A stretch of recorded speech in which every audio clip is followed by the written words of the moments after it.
Vamos para mais uma devocional neste momento.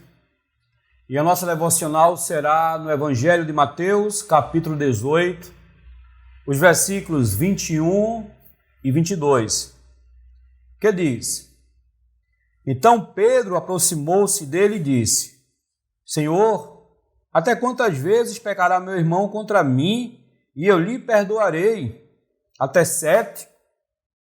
Jesus lhe disse: Não te digo que até 7, mas até 70 vezes 7. Amém? Nós estamos aqui, diante de um tema que é o perdão. E o texto diz que um dos discípulos de Jesus chega para ele e pergunta: Senhor, até quantas vezes eu irei perdoar aquelas pessoas que me ofendem? Até 7? Essa é a pergunta que ele faz. Quantas vezes? Até 7 vezes? E Jesus diz: olha, eu te digo que não só 7, mas 70 vezes 7. A questão aqui não é a quantidade, não é o número matemático, mas o que Jesus está querendo expressar aqui diante de Pedro é que nós precisamos perdoar as pessoas que nos ofendem quantas vezes for necessário. Porque o perdão é um ato muito importante nas nossas vidas, pois nos livra de maus sentimentos, rancor, raiva e até mesmo daquele sentimento de vingança. Jesus diz a Pedro: olha, é preciso perdoar quantas vezes for necessário. Então aqui nós entendemos que a reconciliação é importante nas nossas vidas. É algo que nós devemos praticar. Quantas pessoas nos magoaram? Mas também quantas pessoas nós magoamos? Então é necessário liberar o perdão, porque Deus ele tem nos perdoado, Deus ele tem nos amado e Deus ele tem feito isso de forma gratuita. Então, que possamos exercer o perdão sobre nossas vidas e sobre a vida daqueles que algum dia nos fez algo de ruim, nos prejudicou, nos disse algo que nós não gostaríamos de ouvir. Então, que a gente possa liberar esse perdão, amém? Então, que nós possamos estar perdoando, assim como Deus ele tem nos perdoado. Vamos orar neste momento? Oremos. Senhor Deus, Pai Todo-Poderoso, somos gratos, Senhor Deus, pelo perdão em Cristo Jesus. Somos gratos, Senhor Deus, porque o Teu amor nos alcança, Pai, o Teu perdão, e que possamos da mesma forma estar perdoando, Senhor Deus, aqueles que têm nos ofendido, aqueles que têm feito alguma coisa, que têm nos entristecido, nos magoado, que possamos liberar este perdão, Pai. Pai, também nós te pedimos pelas nossas vidas, pelas nossas famílias, pelo projeto CDI, pelos beneficiários, por todos aqueles que fazem parte desse projeto, que Tu possa, Senhor Deus, continuar nos abençoando, Senhor. É em nome de Jesus que nós te pedimos e te agradecemos. Amém. Amém? Que Deus ele continue nos abençoando.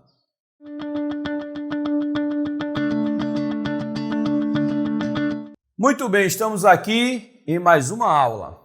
A nossa aula de hoje será sobre alienação parental.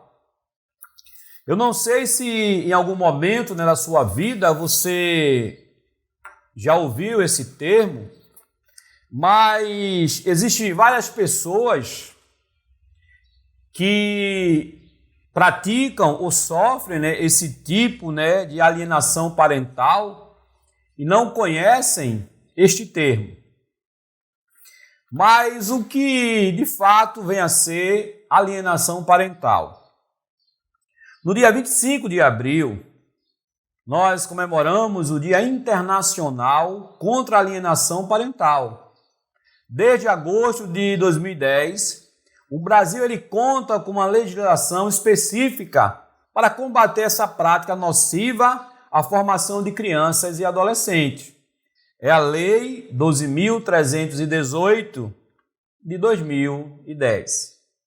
Então, para nós entendermos mais o que é alienação parental, eu gostaria que você pudesse prestar bastante atenção neste vídeo, né, que nós iremos estar liberando neste momento para que você possa assistir, ok?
using Powtoon.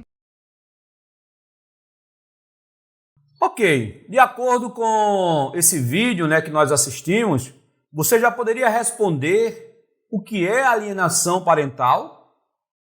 Alienação parental é o abuso emocional imposto por qualquer responsável legal da criança ou adolescente, com o objetivo de implantar um sentimento negativo em relação ao outro membro da família e arruinar a convivência deste com o menor. O alienador, ele destrói e impede a formação de laços afetivos, denegrindo a imagem e a reputação de outrem. Então a coisa é bastante séria. A alienação parental é a interferência, né, na formação psicológica da criança ou do adolescente, promovida ou induzida por um dos genitores, ou seja, ou o pai ou a mãe, ou até mesmo aquele responsável, pelos avós ou pelos que tenham sobre a sua autoridade. Guarda ou vigilância, né, dessa criança ou desse adolescente, para que ele repudie, ou seja, para que ele crie aversão, ódio do outro genitor. Com isso, né, causando prejuízo à manutenção dos vínculos, ou seja, para que não haja um elo ali afetivo entre os dois. O genitor que cometer alienação parental, ele pode ser multado, ter a guarda alterada ou até mesmo declarada a suspensão de autoridade parental. Então é aí onde a lei ela é aplicada de forma severa. Por exemplo, um dos genitores tenta ser pai e mãe ao mesmo tempo, o que é impossível. Por quê? Porque a criança ela deve ter um modelo para construir a própria identidade. Com a alienação parental, a criança ou o adolescente terá dificuldade de ver a realidade, de desenvolver afetos e no futuro poderá repetir a patologia a qual foi vítima. Então veja só, preste atenção nessa palavra aqui, patologia, ok? Bem, a família ela é reconhecida pela legislação brasileira como estrutura fundamental, não é? A célula máter da sociedade, para o desenvolvimento da pessoa, sendo um local essencial à humanização e socialização, especialmente de crianças e adolescentes, propiciando o seu desenvolvimento integral. Então a família ela tem um papel muito importante, né, no desenvolvimento da criança ou do adolescente.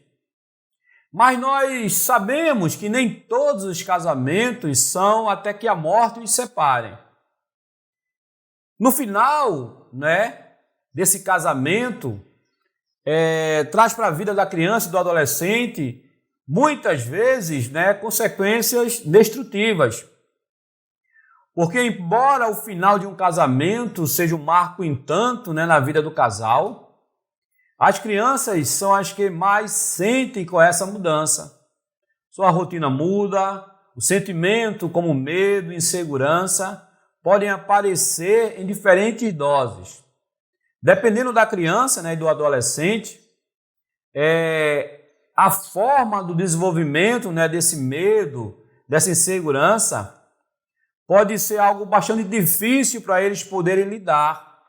Cada criança ela vai reagir de uma forma diferente, né? Cada criança ela absorve isso de forma diferente. Quando ela é submetida a essa alienação parental, ela pode sofrer alguns distúrbios, né? Isso nos diz a psicóloga Sara Helena em um dos seus comentários em um artigo. Bem, como a gente falou em patologia, a psicologia, né, ela vai entender como sendo a síndrome da alienação parental, também denominada, né, como SAP, né, que é um termo proposto em 1985 por Richard Gardner, um psicólogo americano, sendo utilizado para os casos em que um dos genitores, ele treina, não é, a criança para romper os laços afetivos com o outro cônjuge, ou seja, o esposo ou a esposa, o responsável, ocasionando fortes sentimentos de ansiedade e temor em relação a um dos genitores. Então, essa síndrome, né, de alienação parental, ela vai prejudicar muito o desenvolvimento, né, da criança e do adolescente. Entendendo que o fato de alguém induzir, persuadir uma criança, tentar colocar essa criança contra alguém, é algo bastante, né, desumano. Bastante desumano. Porque você não está só separando a criança e o adolescente daquela pessoa que ela ama, mas também causando, né, um falso sentimento em relação àquela pessoa. Mas como reconhecer a prática de alienação parental? A alienação parental ela nem sempre ocorre de forma explícita, consistindo em situações que, em uma análise superficial, né, a gente não vai conseguir identificar, porque confundem muitas vezes até mesmo os profissionais que atuam diretamente com crianças e adolescentes. Muitas vezes é preciso um acompanhamento contínuo e regular, no qual se investiga todos os aspectos relacionados ao núcleo familiar onde o menor se encontra inserido. Bem, mas o que a Bíblia diz em relação a isso? O que a Bíblia diz em relação a isso é bastante simples. Primeiro, o casamento é indissolúvel. O que isso quer dizer? Que aquilo que Deus uniu, só a morte pode separar. Lá no Gênesis capítulo 1, versículo 27 e 28, diz: Criou Deus o homem à sua imagem, e a sua imagem o criou. Homem e mulher os criou. Deus os abençoou e disse: sejam férteis, multipliquem-se e encham e subjuguem a terra. Então a gente está percebendo aqui a criação da família, do casamento, do matrimônio. E biblicamente isso é indissolúvel, é até a morte, né? Mas como nós vimos, nem todo casamento é para sempre. Muitos vão alegar, né, incompatibilidade de gênero. O que é isso? É a falta de compreensão do ponto de vista do outro. Ah, não dá certo, eu não consigo entender fulano, ela não consegue me entender, bora partir para outro. A Bíblia diz: casamento é indissolúvel, casou é até que a morte os separe. Mas infelizmente não deu, o relacionamento acabou e o que fazer? A Bíblia também nos diz: sejam bondosos e compassivos uns para com os outros, perdoando-se mutuamente, assim como Deus os perdoou em Cristo Jesus. Quando o relacionamento é desfeito, há um prejuízo muito grande para toda a família. Há sentimentos, há corações partidos, mas a Bíblia diz que nós precisamos perdoar mutuamente, assim como Deus nos perdoou. Então, se não deu para continuar, né, nesse relacionamento, que pelo menos ambos tentem viver de forma sadia, de forma harmoniosa. Com isso, com certeza, todos irão ganhar. Como nós vimos lá no vídeo, havia ali os pedidos dos filhos de pais separados. E ele dizia o seguinte: nunca esqueçam, eu sou a criança de vocês. Agora moro só com um dos meus pais. E esse me dedica mais tempo, mas preciso também do outro. Não me perguntem se eu gosto mais de um ou do outro. Eu gosto de igual modo dos dois. Então não critique o outro na minha frente, porque isso dói. Não é? Então, que nós possamos, ter aprendido mais neste momento, que possamos entender, de fato, o que significa esse conceito, alienação parental, e que, acima de tudo, nós possamos viver de forma harmoniosa com todos aqueles que estão ao nosso redor, ok? Então, assim que você assistir a aula, você dá o ok, e nesta aula de hoje, eu preciso que você me responda a seguinte pergunta: o que é alienação parental? Defina isto com as suas palavras, ok? Estou aguardando vocês. Fiquem na paz.